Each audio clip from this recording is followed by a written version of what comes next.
আজ ডক্টর খন্দকার মাধব হোসেন সাহেব সহ উপস্থিত নেতৃবৃন্দ, যেহেতু এটা কৃষক দলের অনুষ্ঠান, সুতরাং কৃষকদেরকে নিয়ে আমাদের আগামী রাষ্ট্রনায়ক তারেক রহমান সাহেবের কি ভাবনা এবং বিএনপি যখন ক্ষমতায় ছিল এই কৃষকদের জন্য কি করছে এর দুই একটা কথা আমি শুধু বলবো।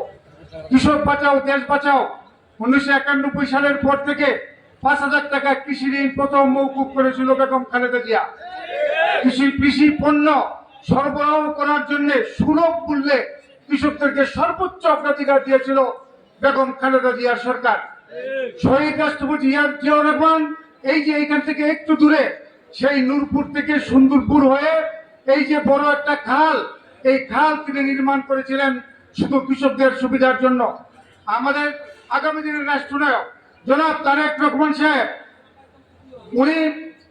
ওনার নির্দেশ ক্রমে এই কৃষকদের জন্য যে সমস্ত কৃষকরা জটিল রোগে আক্রান্ত হবে, যেমন ক্যান্সার, কিডনি নাই, তাদের জন্য কৃষি হাসপাতাল রাষ্ট্রীয় পৃষ্ঠপোষকতায় নির্মাণ করা হবে তাদের চিকিৎসার জন্য।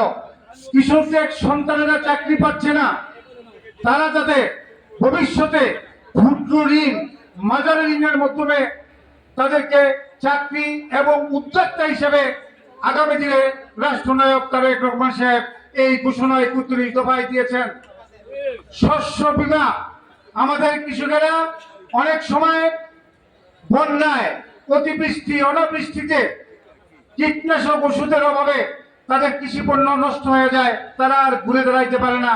তার জন্য আগামী দিনের রাষ্ট্রনায়ক তারেক রহমান কৃষি বীমা চালু করেছেন, যার মাধ্যমে তারা আবার ঘুরে দাঁড়াইতে পারবেন।